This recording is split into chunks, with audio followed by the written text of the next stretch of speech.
Assalamualaikum warahmatullahi wabarakatuh. Kembali lagi dengan saya. Selamat pagi, selamat siang, selamat sore, selamat malam, kapanpun teman-teman membuka video ini. Ya, Eh, saya Sri Spesayati. Kali ini di sesi kedua kita akan bahas terkait dengan wawasan Nusantara dan geopolitik ya dalam mata kuliah pendidikan kewarganegaraan. Seperti kita bahas di sesi satu, ini adalah materi pendidikan kewarganegaraan.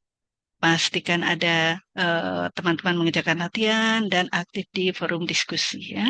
Modul dapat diakses di RBVT.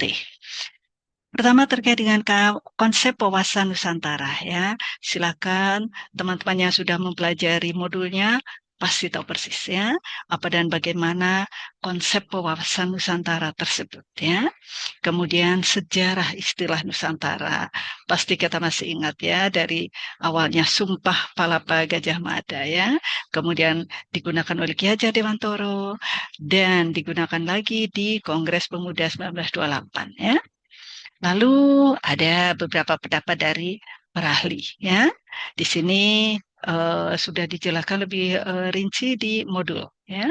Lalu landasan hukum dari istilah Nusantara, ya, dari wawasan Nusantara ya. Di sini ada Deklarasi Juanda, kemudian Undang-Undang Dasar 1945 ya, Pasal 25A, lalu UN Clause ya. Ini adalah Konvensi PBB tentang Hukum Laut. Ya, lalu apa makna wawasan Nusantara tersebut ya?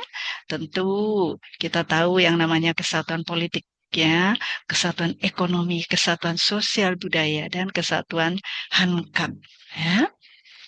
Jadi secara singkat, wawasan Nusantara adalah cara pandang bahasa Indonesia terhadap diri, lingkungan tempat hidup beserta pandangan keluar dari negara bangsa Indonesia. Ya, wawasan Nusantara mencakup kesatuan wilayah, politik, ekonomi, sosial, budaya. Kesatuan wilayah berarti memandang wilayah Indonesia yang terdiri dari pulau-pulau sebagai negara kepulauan dalam satu kesatuan wilayah. Kesatuan politik berarti memandang bangsa Indonesia yang terdiri dari berbagai suku, agama, dan ras mempunyai rasa persatuan dalam satu organisasi negara. Kesatuan ekonomi berarti kekayaan wilayah Nusantara, baik potensi maupun efektif adalah modal dan milik bersama bangsa. Ya, sedangkan kesatuan sosial budaya berarti memandang bahwa hmm, bahwa adalah satu dalam kebudayaan nasional dengan tidak menolak nilai-nilai budaya lain yang tidak bertentangan dengan nilai budaya bangsa ya. Lalu ini beberapa geopolitik Indonesia. Kita masuk ke geopolitik Indonesia ya. Ini adalah dasarnya, kemudian pelaksananya geopolitik ya, membangun sikap religius, kemanusiaan, nasionalisme, demokrasi dan keadilan ya. Dasarnya kemudian dilaksanakan dalam tata negara berdasarkan UUD 45. Oke, ini uraian terkait dengan geopolitik. Ringkasannya, ya teman-teman dapat cermati lebih lanjut di dalam modul. Ya. Lalu forum diskusi kita ya dalam LMS, ingat ada forum diskusi. Kali ini terkait dengan pemahaman masyarakat terhadap kedudukan dan fungsi bahasa Indonesia dapat menjadi dasar dalam menumbuhkan jiwa nasionalisme kaum muda dan pelajar.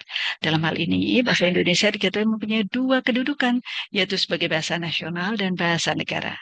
Nah, silakan tuangkan pendapat Anda dalam forum diskusi ini tentang kaitan jiwa nasionalisme dengan penggunaan bahasa Indonesia. Ya, sertakan pendapat Anda dengan contoh dan alasan atau alasan logis dan teori pendukung. Jangan lupa ya, ada contohnya, ada alasannya, kemudian ada teori pendukungnya ya.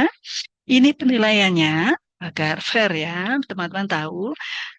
Tentu diharapkan jawaban teman-teman itu tepat ya, pendapatnya tepat terkait dengan topik yang dibahas.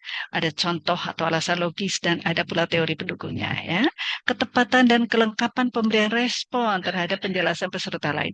Kita boleh menanggapi ya, memberi respon terhadap jawaban teman lain. Silahkan ya, ini bagian dari nilai ya.